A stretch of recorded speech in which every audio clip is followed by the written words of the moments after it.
பராப வருஷம் மாசி மாதம் 2ஆம் தேதி புதன்கிழமை, அதாவது 1907ஆம் வருஷம் பிப்ரவரி மாதம் 13ஆம் தேதி வடார்காடு ஜில்லா கலவேல சன்னியாசாசிரமம் வாயிண்டா. அதுக்கப்புறம் அங்கேருந்து நேர கிளம்பி கும்பகோணத்தில் போய் கும்பகோணத்தில் பட்டாபிஷேகம் நடந்தது பெரியவாளுக்கு. அது 1907ஆம் வருஷம் மே மாதம் 9ஆம் தேதி வெகு விமர்சையாக நடந்தது. இந்த பட்டாபிஷேகம் 1907ஆம் வருஷம் எப்படி நடந்தது அப்படிங்கிறத 75 வருஷத்துக்கு அப்புறம் பெரியவா ஒரு நாளைக்கு எல்லாத்தையும் விவரிச்சா. ரொம்ப வெகு விமர்சையாக அந்த கும்பாபிஷேகம் நடந்தது.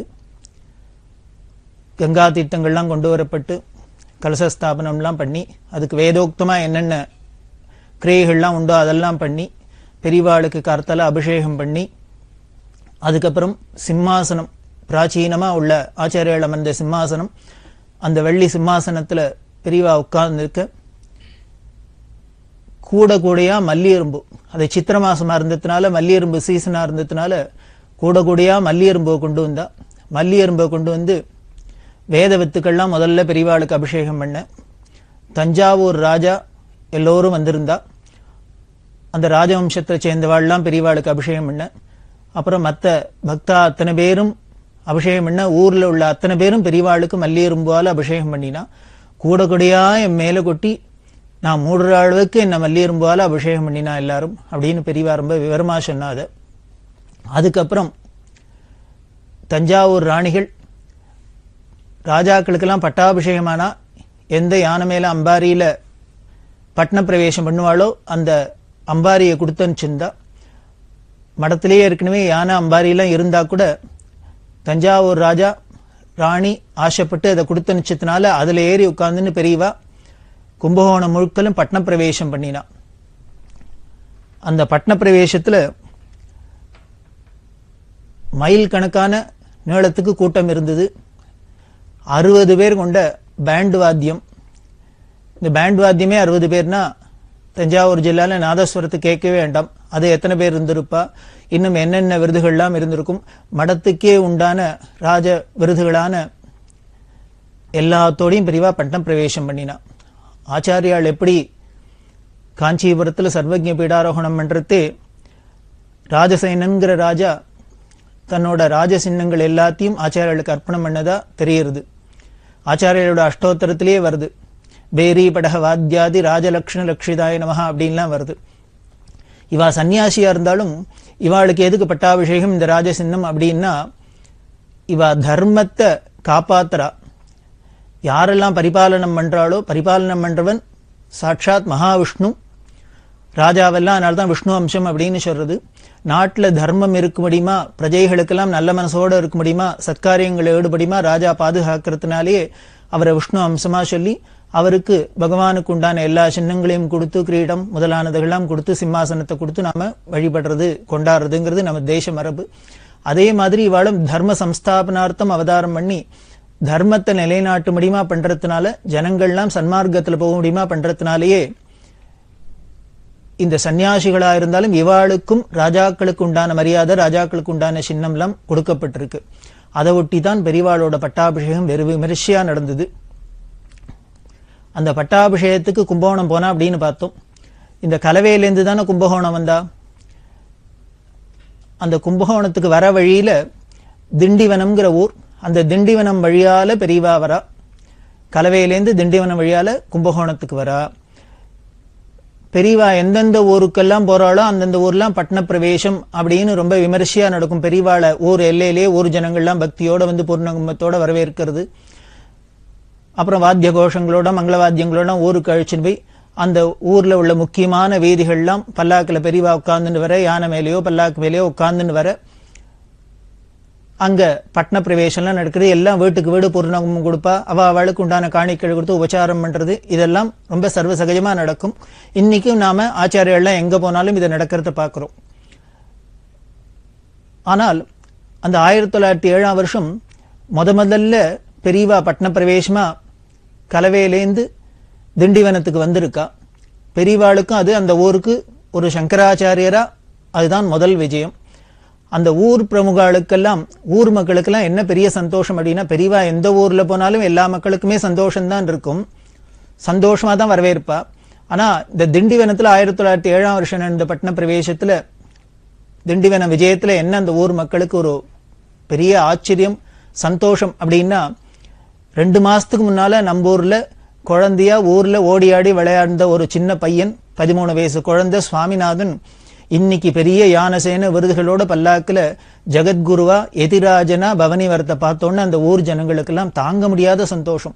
எல்லாருக்குமே நேச்சுரலா இருக்கும் இல்லையோ, நம்ம ஊர் குழந்தை, நம்ம வீட்டு குழந்தை, நமக்கு தெரிஞ்சவாள்லாம் ஒரு பெரிய பட்டத்துல வந்தாலோ பதவியில வந்தாலோ நமக்கெல்லாம் பெரிய சந்தோஷம் இருக்கிறாப்புல, இந்த திண்டிவனத்துக்கே ஏதோ அவாவாளுக்கு அவாவா விட்டு புள்ளையே இப்போ சங்கராச்சாரியார் ஆயிட்டாப்புல சக்கரவர்த்தியா வராப்புல ஒரு சந்தோஷம். அந்த சந்தோஷத்துக்கு அத்தனைக்கும் அடையாளமா மனசு அப்படியே ஆனந்தப்படுறதுக்கு நிரம்பி இருக்கே, அதுக்கு அடையாளமா எல்லாரும் பூர்ண கும்பத்தை கொடுத்தா. அப்படி பூர்ண கும்பம் கொடுக்கறது அந்த ஊர்ல ஒரு அம்மா வயசான பாட்டி, அந்த பாட்டி பேர் என்னன்னு தெரியல, முறுக்கு பாட்டி அப்படின்னு வச்சுக்கலாம். காரணம் அந்த பாட்டி முறுக்கு சீடையெல்லாம் பண்ணி வியாபாரம் பண்ணிட்டா. அந்த காலத்துல ஸ்திரீகளுக்கு இது மாதிரி ஆதரிக்கிறதுக்கு ஒத்துமை இல்லை அப்படின்னாக்க அவளே ஏதோ ஜீவனம் பண்ணிக்கணும் அப்படிங்கிற ஸ்திதியில ஏதோ அப்பளாங்கருடான்ட்டு விற்கிறது, ஏதோ பட்சணம் பண்ணி விற்கிறது, இது மாதிரிலாம் பண்ணிட்டு அவ ஜீவனத்தை பண்ணிட்டு இருப்பா இல்லையா. அது மாதிரி இந்த முறுக்கு பாட்டியும் ஜீவனம் பண்ணிட்டு இருக்கா, முறுக்கு சீடை வியாபாரம்.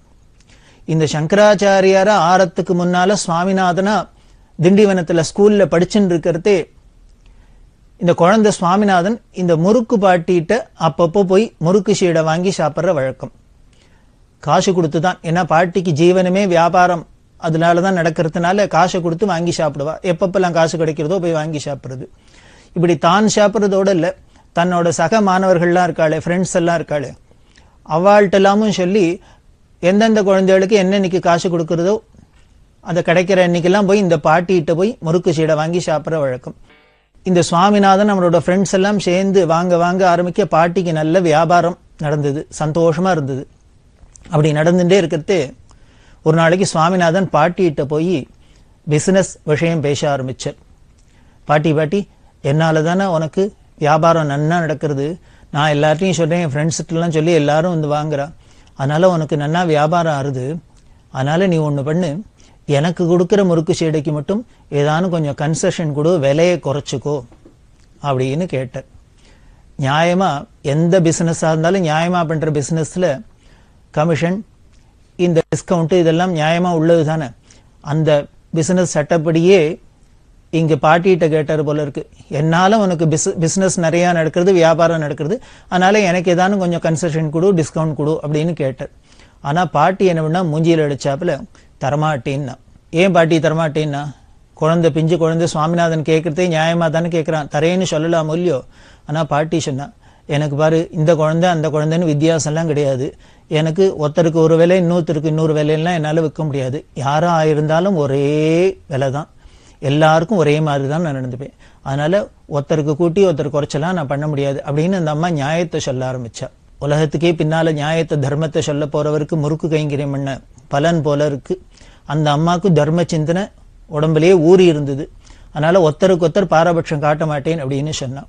சுவாமிநாதன் ஆன மட்டும் ஏதோ மன்னாடி பார்த்தார், கொடுன்னு, பாட்டி கொடுக்க மாட்டேன் அப்படின்னா. பாட்டி கொடுக்க மாட்டேன் அப்படின்னு சொன்னோன்னு சுவாமிநாதனுக்கு கொஞ்சம் கோபம் வந்தது. அதனால என்ன பண்ணார், பாட்டிகிட்ட சொன்னேன், இங்க பாரு, நீ எனக்கு எதுவும் விலையை குறைச்சிக்கலன்னா இனிமே வந்து உங்ககிட்ட வாங்க மாட்டேன் அப்படின்னு. இது சொன்ன உடனே பாட்டிக்கும் கோபம் வந்துடுத்து. உடனே பாட்டி என்ன பண்ணா, போயேன், நீ வாங்காட்டினா நான் பொழப்பே இல்லாத சாப்பிடாத வியாபாரம் ஆகாத இருப்பேன்னு நினைச்சிட்டியா, அப்படி ஆகி நீ வரணுங்கிறதுனால உன்னை திருப்பி கூப்பிடுறதுக்காக பூர்ணகும்ப வச்சு நான் உன்னை அழைக்க போறேன், வரலன்னா போ அப்படின்னு திருப்பி எதிரி சவால் விட்டா. இப்படி பாட்டியும் கடுமையா சொன்னோன்னு சுவாமிநாதன் பார்த்த, பூர்ணகும்ப வச்சுட்டா கூப்பிடுவேன்னு சொல்ற, கூப்பிட்டு தான் பாரு, வரேன்னா பாரு அப்படின்னர். சுவாமிநாதன் போயிட்டான். அதுக்கப்புறம் அந்த பாட்டி வீட்டு பக்கமே திரும்பல. அதுக்கப்புறம் சில மாசங்கள்லயே காஞ்சி காமகோடி பீட்டாதிபதியில சன்னியாசாசிரமம் வாங்கிண்டாச்சு. இப்ப திண்டிவனத்துக்கும் வந்திருக்கார். ஊரே பூர்ண கும்பம் கொடுக்கிறது, சமஸ்த ஜனங்களும் சந்தோஷமா நம்ம வீட்டு குழந்தை, நம்பூர் குழந்தை, நம்பூர் குழந்தைன்னு பூர்ண கும்பம் கொடுக்கிறது. அப்படி ஒரு சந்தர்ப்பத்துல இந்த பாட்டி பார்த்தா, இந்த பாட்டியும் பூர்ணகும்பம் கொடுக்கணும் இல்லையா, அவ வீட்டு வாசல்ல ஊர்வலம் வரத்தே. அப்ப பூர்ணகும்பம் கொடுக்கலான்னு பூர்ணகும்பத்தை தயார் பண்றதே தான் இந்த பழசெல்லாம் ஞாபகம் வந்தது. கொஞ்ச நாளைக்கு முன்னால தானே அவன் ஏதோ வாக்குவாதம் பண்ண, நாமளும் எதிர்வாதம் பண்ணி என்னெல்லாமோ சொன்னோம். அப்படி இருந்தா கூட இந்த வார்த்தையா சொன்னோம், நீ வரலன்னா போயேன் என் வீட்டுக்கு, உன்னை பூர்ணகும வச்சா அழைப்பேன் அப்படின்னு சொல்லுவானே. நம்ம சொன்ன வேலை போல இருக்கு. நாம மட்டும் இல்ல, அவர் எந்த வீட்டுக்கு போனாலும் பூர்ணகும வச்சு அழைக்க முடியுமாவே ஆயிடுத்து அப்படின்னு பாட்டிக்கு ஒரே வருத்தம். அதுல மேல இன்னொரு விஷயம் என்ன ஞாபகம் வந்ததுன்னா, நாம தான் அப்படி பூர்ணகும வச்சா அவனை கூப்பிடுவேன் அப்படின்னா அந்த குழந்தையானு பிசாத பேருக்கப்படாதோ. அவனு என்ன பண்ணா எதிர் சவால் விட்டுட்டு போனான், நீ வச்சு கூப்பிட்டு தான் வரேன்னா பாப்போம் வீட்டுக்கு அப்படின்னு சொல்லிட்டு போயிருக்காரு. அதுக்கப்புறம் ரோஷக்கார குழந்தை வரவேன்னா இல்ல. அதனால இதெல்லாம் பாட்டிக்கு ஒரே விசாரம் வந்துட்டு. அதனால நம்ம கொடுக்கிற பூர்ணகும்பத்தை இந்த சுவாமிநாதன் சுவாமிகள் வாங்கிக்க மாட்டார் அப்படின்னு பாட்டிக்கா ஒரு தீர்மானம். ஆனா ஊரே பூர்ணகும்பம் கொடுக்கறதே தான் கொடுக்காத இருக்கிறதுக்கும் மனசு வரல. எப்படி மனசு வரும்? தங்கிட்ட முறுக்கு சீடை வாங்கி சாப்பிட்டு தன்னோட சௌலபியமா இருந்த குழந்தை இன்னைக்கு ஜெகத்குருவா வருது அப்படின்னா ரொம்ப சுவாதீனத்தோட எங்கிட்ட சாப்பிட்ட குழந்தையாக்கும், நான் கொடுத்த குழந்தையாக்கும், நான் கொடுத்து வளர்த்த குழந்தையாக்கும் அப்படின்னு சொல்லிட்டு எல்லாத்தையும் பெருமையா சொல்லிட்டுன்னா போய் அந்த குழந்தையோட உறவு கொண்டாடணும். அப்படி கொண்டாடுற மாதிரி ஒரு சந்தர்ப்பம் இருக்கிறதே அதை சொல்லிக்க முடியாத இப்படி நாம வாயால கொட்டிட்டோமே அப்படின்னு பாட்டிக்கு ரொம்ப வருத்தம். அந்த குழந்தை பூர்ணகுமம் எடுத்துக்காது அப்படின்னு நினைச்சிருந்தா. ஆனா பூர்ணகுமத்தையும் தயார் பண்ணி வச்சுண்டு வாசலுக்கும் உள்ளுக்குமா கால் தடுமாறுறது கவலையோட பார்த்துட்டே இருந்தா. ஆனா பல்லாக்கு யானை சேனை ஒட்டகத்தோடெல்லாம் ஒரே வாத்திய கோஷங்களோட படு அமக்களமா வந்துன்னு இருக்கு. அந்த வீதியில வருது. வீதியில இருந்தா ஒவ்வொருத்தர் வீட்டு வாசலையும் நின்று அவ எல்லாரும் பூர்ணகும்பத்தை கொடுக்க அத்தனை பேரையும் விசாரிச்சு பழசெல்லாம் சொல்லி விசாரிச்சு எல்லாருக்கும் ஆனந்தப்படுத்திண்டு எல்லாருக்கும் பிரசாதம் கொடுத்துட்டு பாலசங்கராச்சாரியர் வந்துட்டே இருக்கார். அப்படி இதோ 3வது வீடு வந்துடுத்து, 2வது வீடு வந்துடுத்து, அடுத்த வீடு வந்துடுத்து. இந்த பாட்டி வீட்டு வாசல்லையும் பல்லாக்கு வந்தது. பல்லாக்கு வந்தா பாட்டி கண்ணால இந்த குழந்தைய பார்த்து ஜலம் விடுறா. நம்மள்ட்ட முறுக்கு சீடை வாங்கி சாப்பிட்ட குழந்தையா? எப்பொழுதும் அந்த குழந்தையா இருக்கிறதே பூர்வாசிரமத்திலே பால்வடிய முகம்தான் செக்கச்சிவேர்னு. ஆனால் அந்த அழகு அப்படிங்கறதெல்லாம் தாண்டி இப்ப எப்படி இருக்குன்னு அப்படியே தெய்வீக ஒளியோட இந்த குழந்தை காஷாயம் தண்டமா பாலசங்கரனா இருக்கிறத பார்த்தா பாட்டிக்கு ரொம்ப ஆனந்தமா இருக்கு. கண்ணால தாரதாரியா தண்ணி கொட்டுறது. இந்த பூர்ணகும்பத்தை கிட்டக்கு போய் கொடுக்கணும் அப்படின்னா பழசெல்லாம் ஞாபகம் வருது. அப்படி இருக்கிறதே ஒரு வழியா பூர்ணகும்பத்தை நீட்டினா. கூட இருந்த வித்வான்கள்லாம் வேத வித்துக்கள் அந்த பூர்ணகும்பத்தை வாங்கி மந்திரத்தை சொல்லி பெரியவாள்கிட்ட காமிச்சா. பெரியவா அந்த தேங்காயை தொட்டுண்டே பாட்டியை பார்த்து சிரிச்சுண்டே சொன்ன, பாத்தியா கொடுப்பேன்னான்னு நீயும் கொடுத்துட்ட, வாங்கிப்பேனான்னு நானும் வாங்கினுட்டேன் அப்படின்னு பூர்ண பலத்தை தூக்கி ஸ்வீகரிச்சுண்டா. பாட்டிக்கு பிரசாதத்தை கொடுத்தா. இது சொன்னோன்னு பூர்ண பலத்தை எடுத்துட்டு பூர்ணகும்பத்தை ஸ்வீகரிச்சோன்னு பாட்டிக்கு ரொம்ப சந்தோஷம் ஆனந்தம். நாம எதிர்பார்த்தாப்புல இந்த குழந்தை மனசுல ரோசத்தை வச்சுட்டு வைராக்கியத்தை வச்சுட்டு நம்மள மூஞ்சியில் அடிச்சாப்புல நம்மள அவமானப்படுத்தல அப்படி இல்லாம் சந்தோஷப்பட்டு இந்த சின்ன வயசுலயே இந்த 13 வயசுலயே குழந்தைக்கு இப்படி ஒரு பரிபக்குவமா இப்படி ஒரு ஞானமா அப்படின்னு சந்தோஷப்பட்டு விழுந்து விழுந்து நமஸ்காரம் பண்ணினா. பெரியவாளும் அவளுக்கு பிரசாதம் கொடுத்துட்டு ஆனந்தப்படுத்திட்டு போனா. இதுல என்ன அப்படின்னா பெரியவா இந்த பழச சொல்லியிருக்க வேண்டாம், பத்தியா கொடுப்பேனான்னு நீனும் கொடுத்துட்ட, வாங்கிப்பேனான்னு நானும் வாங்கினுட்டேன் அப்படின்னு ஏதோ என்னைக்கோ அந்த நடந்த சபதத்தை இன்னைக்கு சொல்லுவானே அப்படின்னு. ஏன்னா பாட்டியின் மனசுல இதுதானே நெருடின்னு இருக்கு, அதனால அதை இண்டிகேட் பண்ணினா. அப்படி சொல்றதையே கொடுப்பேனான பாட்டியும் கொடுத்தா, கொடுக்க மாட்டேன்னு சபதம் பண்ணினும் கொடுத்துட்டா, அவ தோத்து போயிட்டா அவ போட்ட சபதத்துல. நீ கொடுத்துதான் வரேன் நான் வாங்கிப்பேனா அப்படின்னு எதிர் சபதம் போட்டான் சுவாமிநாதன். ஆனா இப்போ சந்திரசேகரேந்திர சரஸ்வதியா வாங்கின்னு விட்டார். பாட்டி கொடுப்பேன்னானவ கொடுத்துட்டா, வாங்கிப்பேனான்னவர் வாங்கின்னு விட்டார். 2 பேருமே தங்களோட சபதத்துல தோத்து போயிட்டா. தோத்து போனா கூட 2 பேருக்குமே சந்தோஷம். இதுதான் பகவானுக்கும் பக்தாளுக்கும் உள்ள தொடர்பு, குருவுக்கும் சிஷ்யனுக்கும் உள்ள வாத்சல்யம். இப்படி திண்டிவன வழியால் தான் கும்பகோணம் போய் கும்பகோணத்துல அவளுக்கு பட்டாபிஷேகம் நடந்தது. பட்டாபிஷேகம் முடிஞ்ச உடனே அந்த வருஷம் வியாச பூஜை வந்தது. அந்த வியாச பூஜை முதல் வியாச பூஜை பெரியவா கும்பகோணம் ஸ்ரீமடத்துல பண்ணினா. இந்த கும்பகோணம் ஸ்ரீமடத்துல வியாச பூஜையை முடிச்ச உடனே 1908ஆம் வருஷம் பிப்ரவரி மாசம் திருவானைக்கா அப்படின்னு சொல்லக்கூடிய திருவானைக்காவில் அகிலாண்டேஸ்வரி ஜம்புகேஸ்வரர் ஆலயம், அந்த ஆலயத்துல கும்பாபிஷேகத்துக்கு தீர்மானம் பண்ணியிருந்தா. அது கானாடு காத்தான் சா ராமசெட்டியார் அப்படிங்கிற குடும்பத்தார் பல லட்ச ரூபாய் செலவுல அந்த அகிலாண்டேஸ்வரி ஜம்புகேஸ்வரர் ஆலயத்தை புனருத்தாரணம் பண்ணி அதுக்கு கும்பாபிஷேகத்துக்கு ஏற்பாடு பண்ணினா.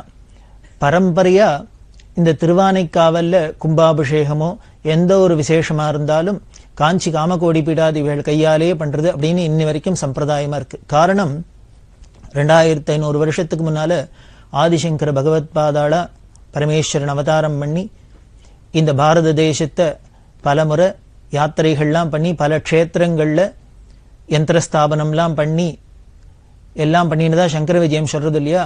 அப்படி ஆச்சாரியால் பகவத் பாதாள் யாத்திரை பண்ணிட்டு வரத்தே இந்த திருவானைக்காவல்ல அகிலாண்டேஸ்வரிக்கு தாடங்க பிரதிஷ்டை பண்ணினா. அந்த காலத்துல க்ஷேத்திரங்கள்ல மூர்த்திகள் எல்லாமே நேருக்கு நேர் பேசுறாப்புல அப்படி தெய்வீக சாநித்தியத்தோட தெரியறாப்புல இருந்தது. அதுல சில க்ஷேத்திரங்கள்ல ரொம்ப உக்ரகலையோடயே இருந்தா அப்படின்லாம் சொல்லப்படுறது. அகிலாண்டேஸ்வரிக்கு முன்னால ராத்திரியில யாரும் போக முடியாதான், அந்த வீதியில படுத்துக்கிறது கூட எல்லாரும் பயப்படுவாளாம். அப்படி ஒரு சாநித்தியத்தோட அம்பாள் இருந்திருக்கா. அந்த உக்ரகலையை சமனம் பண்ணணும் அப்படிங்கிறதுனால ஆச்சாரியால் என்ன பண்ணா, அம்பாள் இப்படி உக்ரமா இருந்தா ஜெகன்மாதா தாயார் அத்தனை பேரும் தரிசனம் பண்ணி தங்களோட குறையெல்லாம் சொல்லி அவள்கிட்ட அனுகிரகம் வாங்கிட்டு போறதுக்குன்னா அவ சிலா ரூபத்துல மூர்த்தத்துல எல்லா க்ஷேத்திரத்திலையும் இருக்கா. அப்படி இருக்கிற க்ஷேத்திரத்துல இருக்கிற தேவதைகள்லாம் மூர்த்திகள்லாம் உக்ரகலையோட இருந்து எய்தாப்புல ஒருத்தர் வர முடியாது, தரிசனம் பண்ண முடியாது, பார்க்க முடியாது அப்படின்னு இருந்தா அப்புறம் எப்படி அருளை அடையிறது, அனுகிரகத்தை அடையிறது? அதனால பகவத் பாதாள் என்ன பண்ணார், அகிலாண்டேஸ்வரியுடைய அந்த உக்ரகலையெல்லாம் சமனம் பண்ணி சாந்தமாக்கி சௌமிய மூர்த்தியாக்கி எல்லோரும் போய் சந்தோஷமா தரிசனம் பண்ணி அனுகிரகத்தை அடையணும் அப்படிங்கிற ஒரு நோக்கத்தோட அம்பாளோட அந்த உக்ரகலையெல்லாம் 2 தாடங்கத்துல 2 காதலியும் ஸ்ரீசக்கரம் சிவசக்கரம் அப்படிங்கிற தாடங்க ரூபத்துல அந்த உக்ரகலையெல்லாம் ஆகர்ஷணம் பண்ணி அம்பாளோட 2 காதலையும் தாடங்கமா சாத்தினா. இன்னைக்கும் பார்த்தேன்னா அகிலாண்டேஸ்வரிக்கு 2 காதலையும் 2 தாடங்கம், ஸ்ரீசக்கரம் சிவசக்கரம் அப்படிங்கிற தாடங்கம். அம்பாளோட உக்ரகலையை முழுக்களும் அதுல சமனம் பண்ணி சௌமியமூர்த்தி ஆக்கினா. அதுக்கு மேல அந்த அகிலாண்டேஸ்வரிக்கு முன்னால பெரிய மகா கணபதியும் பிரதிஷ்டை பண்ணினா. காரணம், எந்த அம்மாவா இருந்தாலும் அம்மாக்கு அப்பாக்கு என்ன கோபமா இருந்தாலும் தன்னோட செல்ல குழந்தைய பார்த்துட்டா உடனே அந்த கோவம்லாம் தணிஞ்சு போயிடும். தனக்கு ரொம்ப பிரியமானதை பார்த்துட்டா உடனே சாந்தமாயிடுவா. அம்பாளுக்கு எது பிரியமான குழந்தை? மகாகணபதி தான். அதனால அந்த குழந்தை மகாகணபதிய எய்தாப்புல பிரதிஷ்டை பண்ண. இன்னைக்கும் பார்த்தேன்னா திருவானைக்காவல்ல அம்பாளுக்கு முன்னால பெரிய மகாகணபதி இருக்கு. இந்த மகாகணபதியை பிரதிஷ்டை பண்ணது, ஸ்ரீசக்கர தாடங்க பிரதிஷ்டை பண்ணதெல்லாம் பகவத் பாதாளா இருக்கிறதுனால அன்னியிலேருந்து 2500 வருஷமா இந்த திருவானைக்காவல்ல என்ன சம்பிரதாயமா வந்துட்டு இருக்குன்னா, இந்த தாடங்கத்தை திருப்பி சரி பண்ணி பிரதிஷ்டை பண்ணணும் அப்படின்னாலும், அதே மாதிரி அந்த கோவில்ல முக்கியமான விசேஷங்களான கும்பாபிஷேகம் பண்றது முதலான எந்த ஒரு பெரிய காரியங்களா இருந்தாலும் பகவத் பாதாள் கையால பண்ணினத்தினால அதுக்கப்புறம் இன்னி வரைக்கும் எப்படி பண்ணணும் எப்ப பண்ணணும்னாலும் அதே பகவத் பாதாள் வம்சத்துல வந்த அந்த ஆச்சாரிய ஸ்வரூபமாவே இருக்கிற காஞ்சி காமகோடி பீடாதிபதிகள் கையாலேயே பண்றது அப்படின்னு இன்னி வரைக்கும் சம்பிரதாயம் இருக்கிறதுனால அதை ஒட்டி அந்த 1908ஆம் வருஷம் கும்பாபிஷேகத்துக்கு அந்த கோவில் நிர்வாகஸ்தர்கள்லாம் புதுசா வேற சங்கராச்சாரியார் வந்திருக்கார் காஞ்சி மடத்துக்கு அப்படின்னு பெரியவாள்கிட்ட கூப்பிட்டா, நீங்க தான் கும்பாபிஷேகத்தை பண்ணிக்கணும்னு. பெரியவாளுக்கு ரொம்ப சந்தோஷம். காரணம், தான் பட்டத்துக்கு 1 வருஷம்தான் ஆறுது. முதல்ல யாத்திரை பண்ணணும் அப்படின்னா அது அகிலாண்டேஸ்வரி கும்பாபிஷேகமாவே இருக்கு. முதல் யாத்திரையே கும்பாபிஷேக யாத்திரையா இருக்கே அப்படின்னு ரொம்ப சந்தோஷம். அந்த சந்தோஷத்தோட தன்னோட பரிவாரங்களோட கும்பகோணத்திலேருந்து திருவானைக்கா போனான். திருவானைக்காவில் 5-6 நாள் முன்னாலேயே யாகசாலைகள்லாம் ஆரம்பிக்கப்பட்டு வெகு விமரிசையா பிரமாதமா நடந்தது. அது எவ்வளவு பிரமாதமா நடந்தது! 1908ஆம் வருஷம் திருவானைக்காவல்ல பெரியவா பண்ணி வச்ச கும்பாபிஷேகம் அப்படின்னா, சவுத் இந்தியாலேயே நடந்த பெரிய கும்பாபிஷேகம் ஆலய ஃபங்க்ஷன்லயே இதுதான் இருக்கிறதுலயே அன்னி வரைக்கும் நடந்ததுல இதான் ரொம்ப விமர்சையா நடந்ததா பத்திரிகைகள்லாம் செய்திகள்லாம் வர அளவுக்கு அது பிரபலமா இருந்தது, பிரசித்தமா இருந்தது. அந்த கும்பாபிஷேகத்தை வெகு சிறப்பா பெரியவா கையால நடத்தி வச்சா. அந்த கும்பாபிஷேகத்துல இன்னொரு சிறப்பு என்ன அப்படின்னா, ஸ்ருங்கேரி ஆச்சாரியாளான ஸ்ரீ சச்சிதானந்த சிவாபினவ நரசிம்ம பாரதி சுவாமிகள் அப்படிங்கிற ஆச்சாரியாலும் இந்த கும்பாபிஷேகத்துல கலந்துண்டா. அதுக்கு ஒரு தனி இன்னொரு சிறப்பும் ஏறித்து. இப்படி கும்பாபிஷேகத்தை முடிச்சுட்ட பெரியவா அடுத்தது இளையாத்தங்குடிங்கிற இடத்துக்கு போனா. செட்டிநாட்டில் இருக்கிற ஒரு ஸ்தலம் இளையாத்தங்குடி அப்படின்னு பேரு. நகரத்தாருக்கெல்லாம் ரொம்ப முக்கியமான ஊர். அல்ல கைலாசநாதர் பரமகல்யாணி ஆலயம் சிவாலயம் இருக்கு. அந்த ஊருக்கு எதுக்காக போனா அப்படின்னா காஞ்சி காமகோடி மடத்தோட அது ரொம்ப தொடர்புடைய இடம். காஞ்சி காமகோடி பீடத்துல 65வது ஆச்சாரியாளா இருந்தவர் ஸ்ரீமத் சுதர்சன மகாதேவேந்திர சரஸ்வதி சுவாமிகள் அப்படின்னு அவரோட திருநாமம். இந்த ஆச்சாரியால் யாத்திரை பண்ணிட்டு வரத்தே 1890ஆம் வருஷம் இந்த இளையாத்தங்குடிக்கு விஜயம் பண்ணியிருந்தா. அப்படி 1890ஆம் வருஷம் இளையாத்தங்குடியில விஜயம் பண்ணியிருக்கிறதே மார்ச் மாசம் 20ஆம் தேதி பங்குனி மாசம் அமாவாசை அன்னைக்கு அந்த இளையாத்தங்குடியிலேயே சித்தியானா. சித்தியானாக்க சன்னியாசிகள்லாம் சித்தியானா அந்த இடத்துல அவளை பூமிக்கு அடியில புதைச்சு அதுக்கு மேல அதிஷ்டானம் அப்படின்னு சொல்லக்கூடிய சிவலிங்க பிரதிஷ்டை பண்றது, இல்ல பிருந்தாவனம் அப்படின்னு சொல்லக்கூடிய துளசி மாடம் வைக்கிறது அப்படிங்கிறதா நமக்கு சம்பிரதாயமா இருக்கிறதுனால அந்த ஆச்சாரியாளுக்கு அங்க ஒரு சிவலிங்க பிரதிஷ்டை பண்ணி ஆலயமா கட்டி ஒரு அதிஷ்டானத்தை நிர்மாணம் பண்ணி வச்சிருந்தா. அங்க தொடர்ந்து நித்திய பூஜைகள்லாம் நடந்துட்டு வருது. இந்த ஆச்சாரியாளோட பூர்வாச்சாரியாளோட அதிஷ்டானத்தை தரிசனம் பண்ணுங்கிறதுக்காக திருவானைக்காலிலேருந்து நேர பெரியவா இளையாத்தங்குடிக்கு போனா.